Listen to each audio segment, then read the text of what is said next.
3 embarcações navegavam a sudoeste dos Açores, região próxima ao Triângulo das Bermudas. 2 rebocadores oceânicos e um navio rebocado, destinado ao ferro velho. Era a noite de 3 de outubro de 1951. O navio levava a bordo 8 tripulantes, apenas para sua manutenção, pois ele já não conseguia navegar por conta própria. Ele já tinha sido depenado e não podia se autocomandar. A tripulação de 8 pessoas era apenas para mantê-lo flutuando rebocado. De repente o mar ficou revolto, com ondas altíssimas. Uma neblina estranha envolveu as embarcações. Os cabos que ligavam os rebocadores ao navio ficaram tensos, ficaram muito esticados, inclusive com o risco de se romperem. O comandante de um dos rebocadores decidiu então soltar os cabos que ligavam o seu rebocador à embarcação maior, por quê? Com receio de que ele fosse puxado, se tornasse desgovernado pelos puxões, pela tensão que o navio, que era rebocado, causaria ao seu rebocador, que apesar de ser oceânico, era menor que o navio rebocado. Na madrugada do dia seguinte, já que nós estávamos na noite do dia 3 de outubro de 1951, na madrugada do dia 4, o mar, de repente, ficou calmo.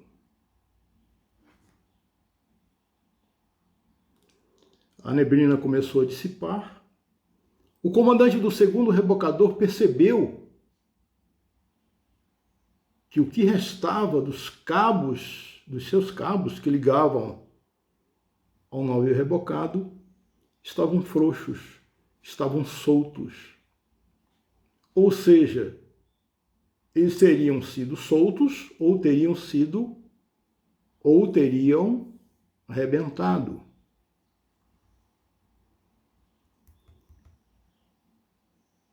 Quando puderam enxergar, quando a neblina baixou mais, perceberam que a embarcação que rebocavam havia misteriosamente sumido.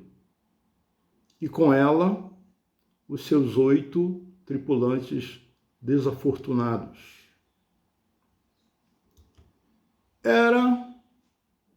Se tratava de um navio de guerra brasileiro. Um cruzador chamado São Paulo. Verdadeiros, sejam bem-vindos ao canal A Verdadeira História. Se você gosta de resolver mistérios, acompanhe nosso vídeo até o final e deixe likes, comentários, inscrições e a escolha pelo sininho de alerta. Turbine nosso canal. Se for a primeira vez que nos visita, por favor, inscreva-se. Eis que, por coincidência, estamos com uma novela internacional em torno do porta-aviões também chamado São Paulo. Por isso falamos do cruzador São Paulo. E que também está destinado ao ferro velho, para desmanche depois de ter sido depenado, tal como o cruzador São Paulo que desapareceu em 1951. Qual o problema? Desapareceu no Triângulo das Bermudas? Não, talvez amianto, entre outras substâncias tóxicas e até radioativas. Comprado por 12 milhões de dólares em 2000, no ano 2000, o que equivalia na época a 22 milhões de reais, o São Paulo foi pouco usado no Brasil, principalmente por causa dos problemas já identificados na época, na ocasião da aquisição. Aqui o grande mistério começa aí. Por que que o Brasil adquiriu uma sucata para colocar nos quadros da Marinha Brasileira? Afinal, o porta-aviões São Paulo foi construído entre 1957 e 1960. Imaginem. E foi adquirido pela Marinha Francesa em 1963. Faço a continha aí. Batizado como Foch, ou Foch, visto que é francês, vamos falar Foch. Ele foi transferido no ano 2000 para o Brasil. Olha aí. De 1960 até o ano 2000 são 40 anos, menos 3, 37 anos ele já tinha quando foi adquirido pelo Brasil. Mas se comparar da época da construção, mesmo são 40 anos. 1960, né? 40 anos. Foi transferido para o Brasil no ano 2000, quando se tornou a nau capitânia. Imagina, colocar uma sucata como nau capitânia da Marinha Brasileira. Sob a identidade francesa, a embarcação de 32,8 toneladas, 265 metros e 1.920 tripulantes, atuou em frentes de combate na África, Oriente Médio e na Europa. Bem rodadinho, né? Esteve a serviço da Marinha do Brasil entre 2000 e 2014, ou seja, 14 anos. Passou lá seus 37 já na Marinha Francesa e quando se tornou uma sucata flutuante, passou 14 anos ainda como a nau capitânia da Marinha Brasileira. Foi descomissionado no ano 2020 e seu casco foi leiloado no ano 2021. Vamos lá. Em dezembro de 2014 foi anunciado que São Paulo iria continuar em serviço até 2039. Aí, realmente, meus amigos verdadeiros, é um mistério. Ele continuar boiando até 2039, quando teria quase 80 anos. Quase 80 anos. Durante sua carreira no Brasil, no entanto, o porta-aviões sofreu problemas e nunca conseguiu operar por mais de 3 meses. Nunca conseguiu operar por mais de 3 meses, sem que tivesse necessidade de reparos e manutenções devidas. Em 14 de fevereiro de 2017, a Marinha Brasileira anunciou que o navio seria desmobilizado e posteriormente desmantelado, pelos altos custos para uma atualização de um equipamento já considerado obsoleto. Descobriram lá em 2017 que era um material, equipamento obsoleto, já era obsoleto quando foi adquirido no ano 2000. Em 12 de março de 2021, seu casco foi leiloado para ser desmantelado. Coisas recentes, né? Segundo dados fornecidos pela Marinha Brasileira, o porta-aviões São Paulo permaneceu por 206 dias no ar. Passou 37 anos navegando pela Marinha Francesa e para a Marinha Brasileira e passou 206 dias no mar, não foi nenhum ano. Navegou por mais de 54.024 milhas, cerca de 85 mil quilômetros, e realizou 566 catapultagens de aeronaves. Para catapultar aeronaves, ele não precisa estar funcionando a pleno. Segundo dizem agora nos porta-aviões modernos, que os aviões pousam e são catapultados com o porta-aviões em funcionamento. Mas não a pleno. Então, quer dizer, ele podia ter defeito no motor, podia estar engasgando, tossindo, jogando fumaça preta, que sempre jogou, até agora quando está navegando. Ele não precisava fazer mais nada para fazer catapultagem, né? Ou seja, não fez nada. pelo que custou para o Brasil, o que se gastou para raspar casco, pintar e fazer modernização, ele não fez nada.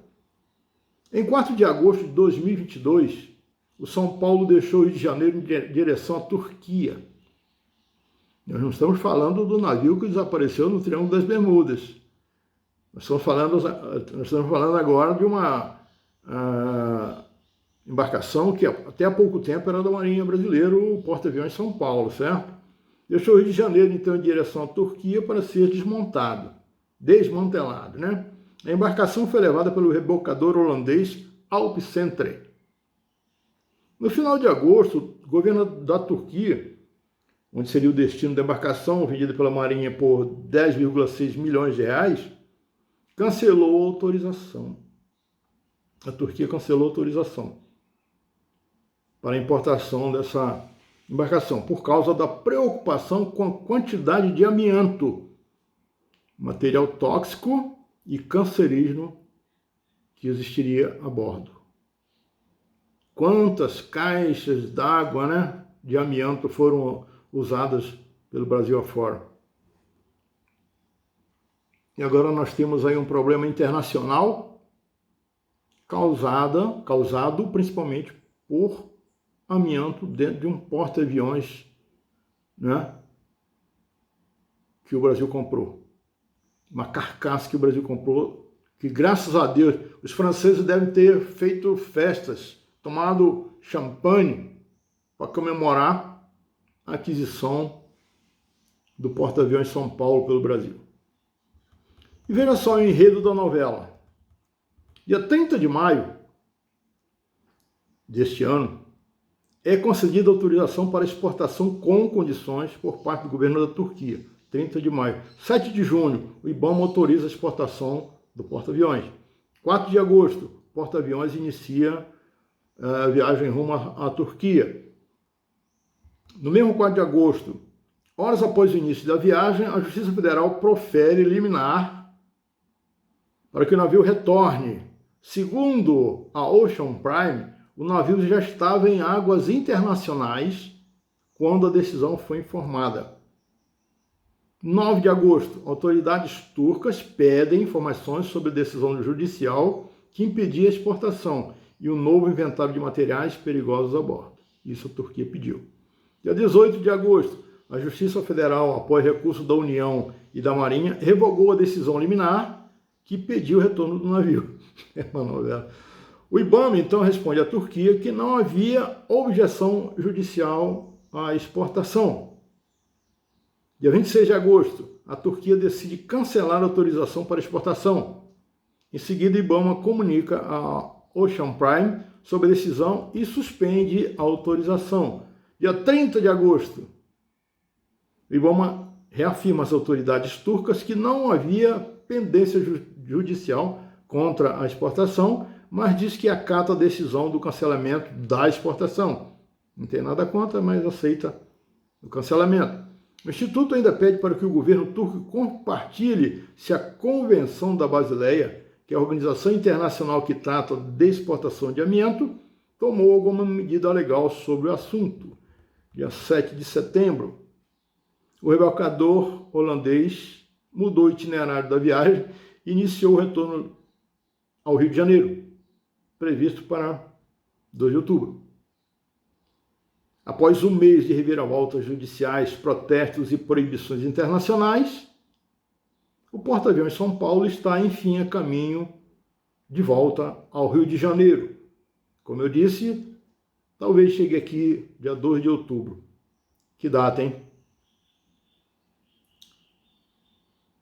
Acho que a solução é mandá-lo passear no Triângulo das Bermudas. O que vocês acham, verdadeiros? Manda o porta-aviões passear no Triângulo das Bermudas e quem sabe aí seja a solução. Que ele desapareça misteriosamente, aí não vai para a Turquia, não volta para a Marina no Rio de Janeiro e tudo solucionado. Mas tudo estaria realmente solucionado se o senhor Fernando Henrique Cardoso não tivesse a infeliz ideia de adquirir uma sucata francesa. Serviu a França, provavelmente, muito bem. E já foram 37 anos navegando. Aqui no Brasil passou 14 anos boiando. Não funcionou, não navegou um ano, 200 e poucos dias só. Se o presidente do Brasil, na época, não tivesse cometido essa infeliz decisão, nós não estaríamos com esse imbróglio, com essa novela e com esses gastos. Agora não pertence. Veja só, o porta-aviões São Paulo não pertence mais ao governo brasileiro, não pertence mais à Marinha Brasileira. Ele pertence a uma empresa turca de desmontagem, uma empresa turca de ferro velho, especialista nisso. Mas o porta-aviões São Paulo é de uma construção tão obsoleta, tão ultrapassada, que dentro dele existe muito amianto. Por quê? Porque o amianto era usado como isolante térmico, era anti-chama. Não sei se ainda hoje usam, mas existiam roupas usadas por pessoas para chegar perto do calor, para chegar perto de chamas, porque o amianto é de difícil inflamabilidade. Então, nos cabos elétricos, nos quilômetros de cabos elétricos, no que era considerada a maior embarcação da Marinha Brasileira, então existem ainda quilômetros e quilômetros de fios elétricos isolados, envoltos com amianto.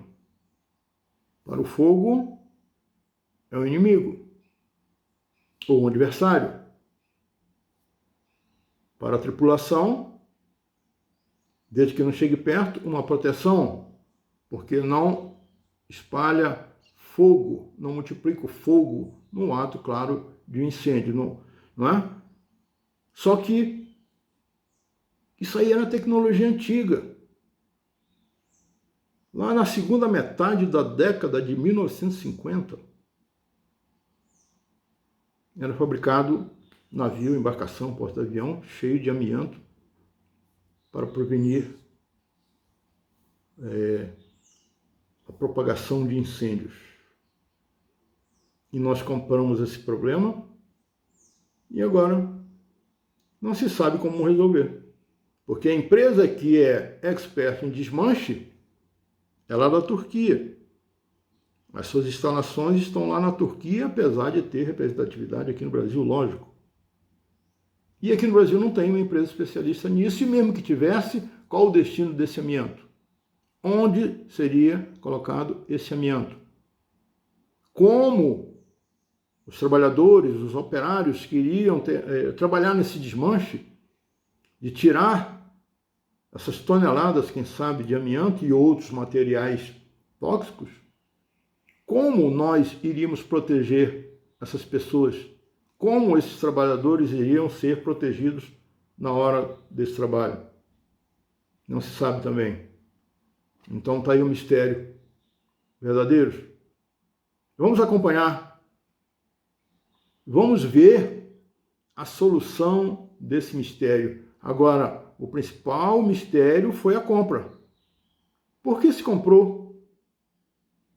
Quem fez análise, afinal, desse porta-aviões para ser adquirido pela Marinha Brasileira? Quem é o responsável por isso? Deve ter tido um laudo. Não é possível você olhar, é igual você compra carro. Quem é que compra carro olhando? De fora, claro. Você chega numa concessionária, principalmente se for carro de segunda mão. Você olha de fora, bonitinho. Vamos comprar. Estou precisando de um desses. Dá certinho na minha garagem. A minha garagem é grande, dá esse tamanho. Minha garagem é muito pequena, dá esse popular aí. Dá esse hatch aí. Será que a compra do porta-aviões foi feita assim também? Existem coisas que o povo brasileiro não sabe e que só vem à tona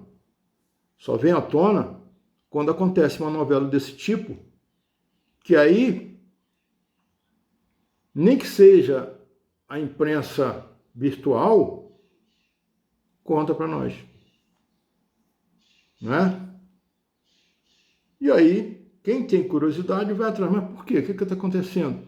Nem que seja por curiosidade. Aí, de repente, você chega, na verdade, é um rabo de foguete. É uma coisa extremamente importante, porque isso dá um imbróglio internacional.